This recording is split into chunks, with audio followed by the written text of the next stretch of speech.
Nzuri sana.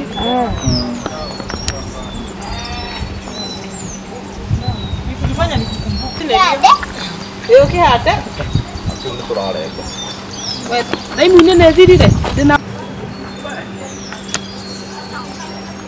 Leo. Sasa leo. Utasikia.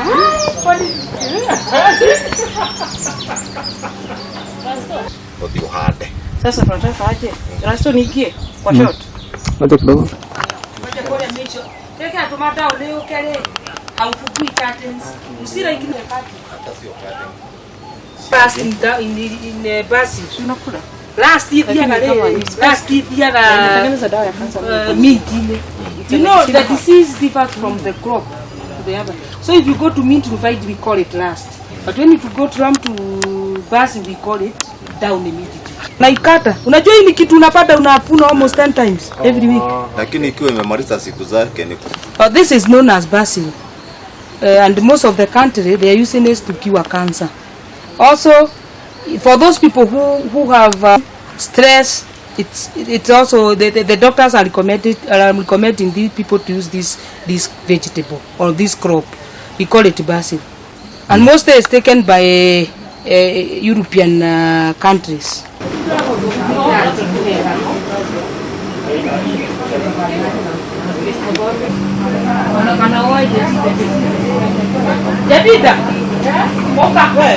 We also have this crop called the mint. Mint, it have a lot of. They are using it with so many ways. Some of those chewing gums that you are chewing are made from this.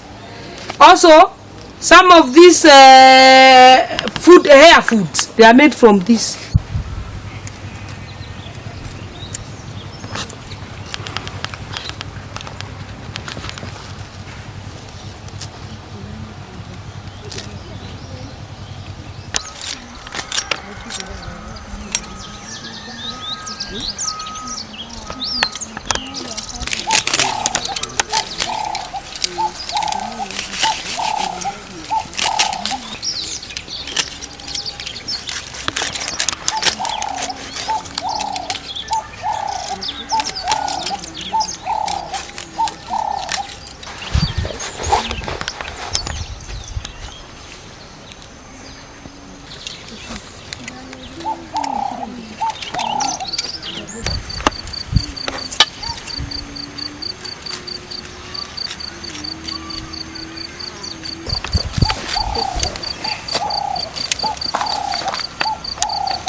Amuruga, si ukule hivi vitu, wewe umezoea mkobero.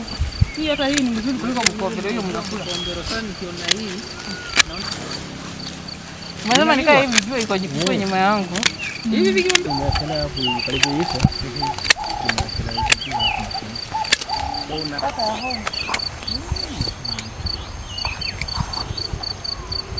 Inaitwa tai.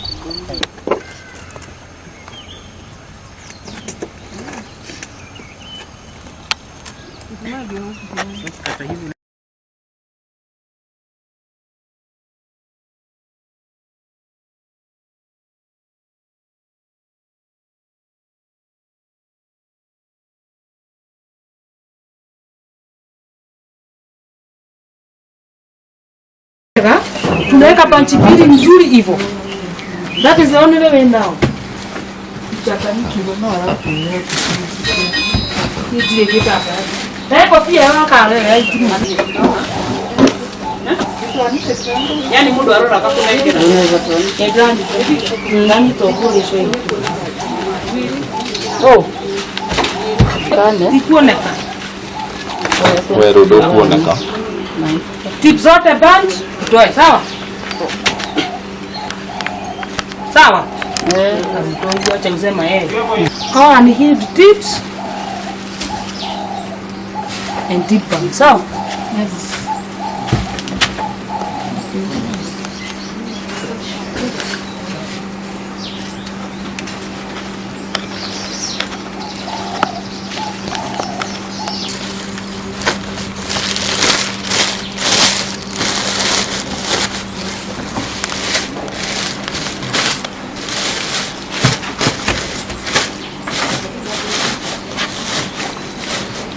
Mugwa mutingihota gutheka ni ndo wa mask.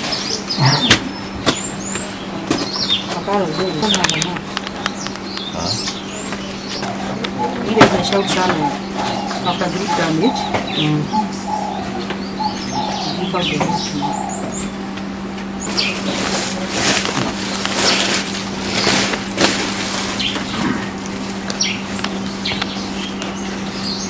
Na nini?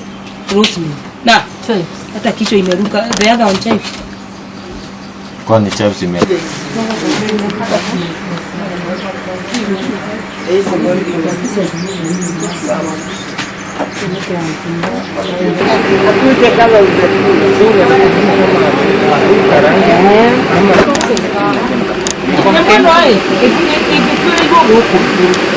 Não, mas colocado.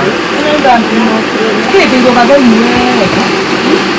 ah, mas quanto você tinha? Assim.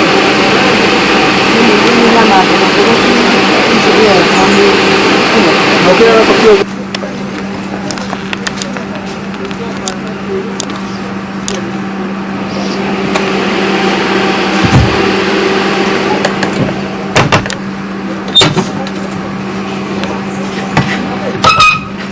Sawa, kwa majina naitwa Jedida Waithera, nafanya na Hubs. Tunaenda chini sana juu ya hii janga imetokea ya corona.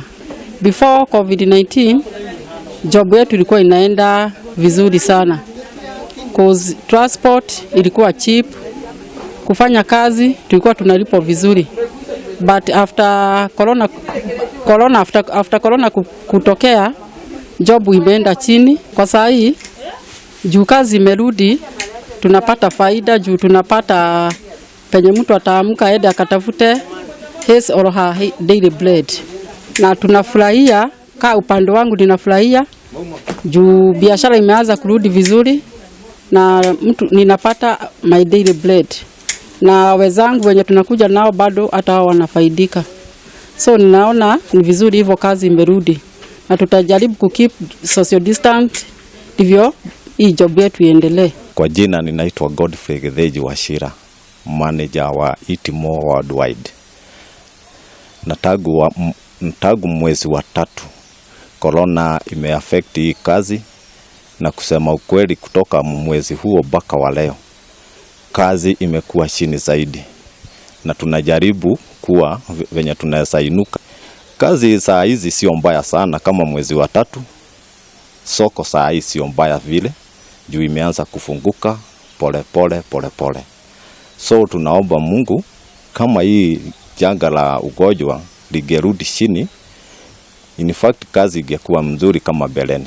By March, by the way tulikuwa tuko chini zaidi upande ya kazi, na wakati huo tulikuwa na watu 35 wafanyi kazi. But now siku hiyo ya March tulikuwa 35, tukawapunguza mpaka tukawa watu 5. Kazi imeanza kuinuka, na kuinuka kwa kazi ni kuoneshana hata wafanyikazi tumeanza kuongeza pole, na tunaendelea tu, na tunaona hata saa hii tuko na seedlings na tunataka already kusiweka kwa shamba. Saa hii niko na wafanyikazi kama 10-20. Wakati huo wa March tulikuwa tuna harvest, tunakatia chini sababu hata soko hakukua na tungefanya lolote. So tulikuwa tuna harvest yote, tunakatia chini. Basil, thyme, chives, hizo vitu zote za greenhouse. Hakuna mahali tulikuwa tunapeleka juu soko nayo ilikuwa chini kabisa. Na sasa soko already saa hii imerudi. Kwa hivyo tutaendelea kama kawaida na tutaona mafanikio kulingana na kazi yetu. Okay, my name is Ruth Munyoro. I'm an exporter and also I'm specialist in herbs. Market haijakuwa mzuri sababu ya this pandemic ambayo imetupata, but I want to encourage farmers now to go back to farming because as you can see market is back. It is not it is unlike before when we used to waste our produce. For now even we are not even meeting the demand. These herbs zinakuwa in different regions. Kwa mfano there's those herbs ambazo zinahitaji pahali ambapo kuna baridi kiasi, na kuna zile herbs zinahitaji pahali kuna joto kiasi. For those people who are in cold areas, I would encourage them to do chives, because chive does very well in cold areas. Kuna pia crops zingine kama thyme, crop kama rosemary, hali ambapo kuna joto mingi, sababu we call them hard crops. Na wazungu wanapenda hizo crops sababu ya hiyo ugumu yake. Hiyo ukikula unasikia hiyo ugumu ya hiyo product.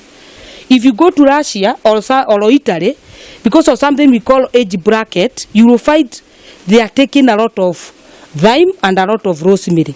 Reason being, those two products, research ambayo imefanyika ni ya kwamba zinasaidia sana kwa watu wale wazee in gaining back their memory. So utakuta if you are growing vitu kama rosemary ama thyme, most of that market you will find it in Russia or Italy. There's also other fresh herbs like coriander, dill, basil.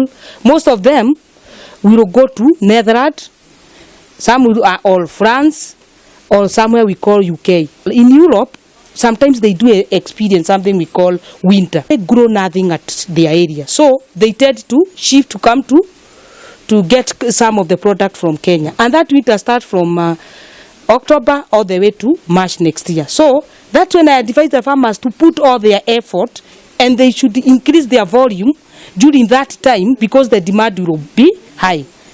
When we approaches April, farmers, there is those crops that you should raise volume. Crops like chives, I always encourage farmers to raise volume during winter. During those cold season, they can be able to grow chives. Chives can do very well in cold areas. So the demand of things like basil will go down, and the demand of chives will rise. In the course of the week, I had some clients from Italy whom we wanted to go to an agreement in large volumes concerning the two commodities, that is thyme and rosemary. But that agreement collapsed. Reason being, they shifted to Egypt. Because when you go to Egypt, their freight charges or the transport charges, it's very low compared to Kenya charges as per now.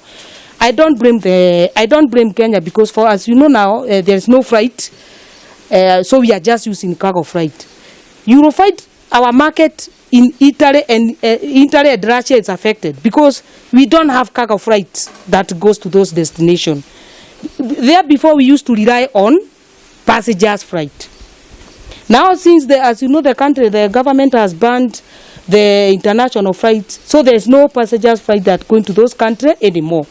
You will find in that ad, client telling us that they want the crops, but we don't have any means to take the crops to them or the products to them. Now we are opted to sell to UK and Netherlands, where we have the cargo freight as per now. Most of these products that you are seeing here, when we sell to those European countries, they go and do something we call addition value.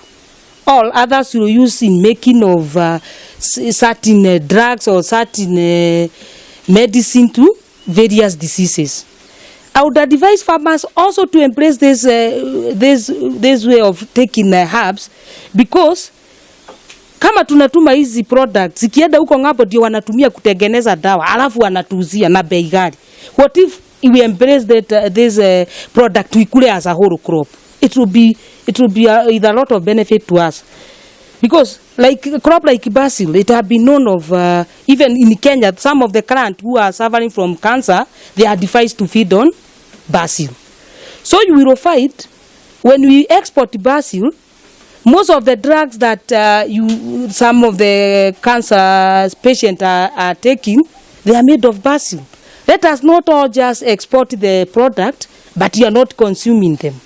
For example, if you take mint, most of these patients with diabetes, if you happen to take mint every day, you will find most of the patients since that meat have been so help to them, and also in high blood pressure. Because if we grow these herbs, we have to export them, because locally people have not get the benefit of consuming them locally. During this pandemic time, they're in high demand. As we speak, we need we need guidance from the government concerning the international flight, because we are losing a lot of market. Now there is this project from European Union that is called Markup. It is funded by European Union through UNIDO, because it will help us in very many ways. One, I found that they will sell us internationally, and also they will educate Kenyans have not been educated on how to consume these herbs. It will help in educating Kenyans on how useful and from consuming these herbs. It will be for us farmers.